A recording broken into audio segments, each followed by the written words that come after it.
Baru-baru ini Infinix Note 40 telah resmi diluncurkan di Indonesia, namun ada kabar mengejutkan yang muncul dari Transsion Holdings. Secara diam-diam mereka ternyata telah mempersiapkan peluncuran Infinix Note 50 di pasar global. Ponsel ini tidak hanya sekedar penerus tetapi merupakan upgrade signifikan dari Note 40. Dengan peningkatan yang mencolok dan harga di kisaran 2 jutaan, Infinix Note 50 diharapkan dapat mengungguli pendahulunya. Kabar terbaru adalah persiapan mereka untuk meluncurkan Infinix Note 50. Desain render dan spesifikasi lengkap dari ponsel ini telah tersebar luas di internet, memicu kegembiraan dan spekulasi di kalangan penggemar Infinix. Lebih lanjut, Infinix telah mencapai prestasi luar biasa dengan menduduki peringkat ketiga dalam penjualan ponsel, menggeser Xiaomi yang kini berada di peringkat keempat. Hal ini mencerminkan strategi cerdas dari Transsion Holdings, pemilik merek Infinix, yang berkomitmen untuk merilis ponsel dengan spesifikasi tinggi namun tetap terjangkau. Dengan pendekatan ini, Infinix tampaknya siap untuk memanjakan konsumen dengan pilihan ponsel yang menarik dan terjangkau.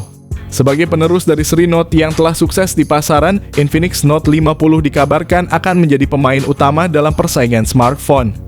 Dengan harga awal sekitar 2 juta untuk pasar global, Infinix Note 50 tidak hanya menawarkan spesifikasi yang menarik, tetapi juga berpotensi mengguncang dinamika harga di industri ponsel. Berita ini dilaporkan oleh portal berita India yang sering membocorkan gadget terbaru dari Infinix. Untuk mengungkapkan lebih banyak detail dan kejelasannya, berikut adalah informasi terbaru mengenai spesifikasi dan harga Infinix Note 50 serta beberapa kelebihan dan kekurangan sebagai pertimbangan kalian. Infinix Note 50 sebuah ponsel yang mencuri perhatian dengan desainnya yang mewah dan elegan, menyandang 3 kamera belakang yang disusun dengan estetika yang menarik. Ponsel ini menonjol di pasar smartphone. Untuk desain dan bodi belakangnya, Infinix tampaknya telah membuat perubahan signifikan. Mereka tidak lagi mengusung desain kamera kotak yang biasa. Jika render ini benar, para penggemar Infinix mungkin akan sangat senang melihat perubahan desain tersebut. Perubahan ini bisa menandakan upaya Infinix untuk menyegarkan tampilan produknya dan memberikan kesan yang lebih modern dan menarik, sejalan dengan tren desain terkini dalam industri smartphone.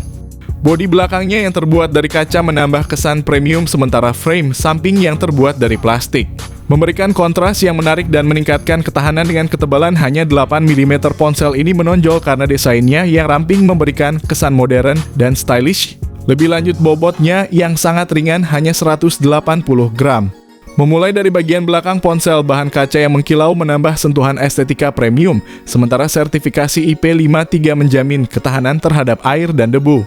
Kombinasi ini memberikan keamanan tanpa mengorbankan tampilan, ditambah lagi dengan bobot ponsel yang ringan dan bezel yang tipis, pengalaman ergonomis menjadi semakin optimal. Bergerak ke bagian layar, ponsel ini dilengkapi dengan layar AMOLED flat berukuran 6,78 inci, menawarkan refresh rate 120 Hz dan touch sampling rate 360 Hz.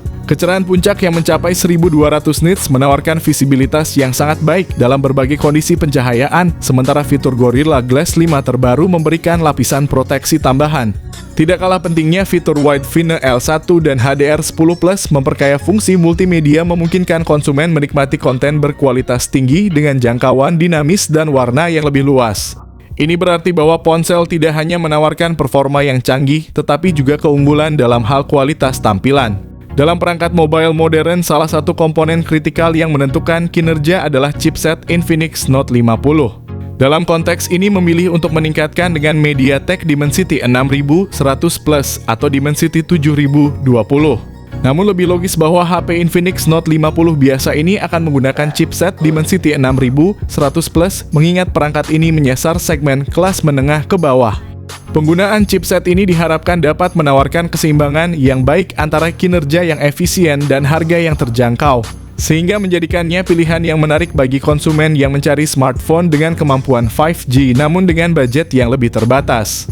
Untuk skor Antutu di kelas harga 2 jutaan, HP ini kabarnya sudah mencapai lebih dari 450.000, yang membuktikan bahwa MediaTek secara diam-diam bisa bersaing di kelas menengah soal performanya.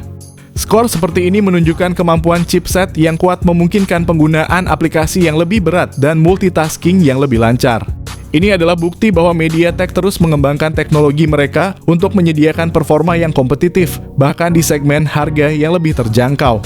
Selain itu, kehadiran RAM sebesar 8GB atau yang paling tinggi 12GB dan internal storage sebesar 256GB pada Infinix Note 50 memungkinkan untuk menjalankan banyak aplikasi secara bersamaan tanpa mengalami penurunan performa. Sistem operasi yang digunakan oleh ponsel ini adalah Android 14 yang dipadukan dengan antarmuka XOS terbaru yaitu XOS 14. Menariknya, perangkat ini hanya mendapatkan 2 kali pembaruan OS Android dan pembaruan keamanan berlangsung selama 3 tahun. Dalam dunia fotografi, smartphone resolusi kamera sering menjadi salah satu parameter utama yang diperhatikan konsumen. Dalam kasus Infinix Note 50, ponsel ini menawarkan kamera utama 108 MP dengan optical image stabilization, ultrawide, dan lensa makro serta selfie kamera ada 32 MP. Dari sudut perekaman video, Infinix Note 50 menawarkan kemampuan rekaman 2K pada 30 fps. Meskipun kamera depan tampaknya masih mempertahankan standar 2K, ini bisa dianggap cukup memadai untuk kebutuhan video selfie atau panggilan video. Sangat jelas bahwa Infinix berambisi untuk tidak kalah dari Xiaomi dalam segmen kamera. Menampilkan kamera utama dengan resolusi tinggi, kedua perangkat ini akan bersaing ketat untuk mendominasi segmen ini. Pengalaman fotografi yang luar biasa juga didukung oleh fitur konektivitas canggih seperti teknologi 5G Bluetooth 5.3 dual speaker stereo dari JBL, slot memory card, koneksi NFC, vapor cooling chamber di bagian belakang, dan fingerprint di dalam layar. Sayangnya, HP Infinix terbaru ini telah menghilangkan beberapa fitur yang dianggap penting oleh banyak pengguna, yakni jack audio dan slot kartu memori.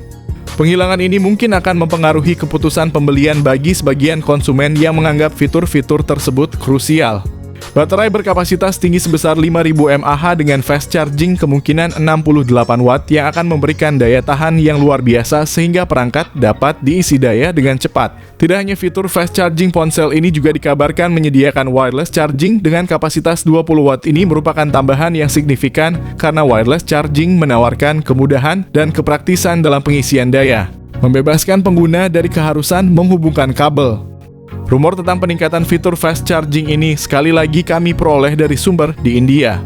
Jika Infinix Note 40 yang dirilis tahun ini dijual sekitar 2,7 jutaan, tidak menutup kemungkinan bahwa HP Infinix Note 50 5G ini akan dijual sekitar 2,8 hingga mendekati 3 jutaan lebih. Penyesuaian harga ini bisa disebabkan oleh beberapa faktor seperti peningkatan spesifikasi penggunaan chipset, dukungan konektivitas 5G yang lebih baik. Apalagi terdapat rumor bahwa Infinix akan menghadirkan lensa ultrawide pada HP terbaru mereka, serta peningkatan pada fitur fast charging. Dengan peningkatan ini, Infinix tampaknya berusaha menyasar segmen pasar yang lebih luas dengan menawarkan fitur-fitur terkini pada rentang harga yang masih terjangkau bagi konsumen kelas menengah.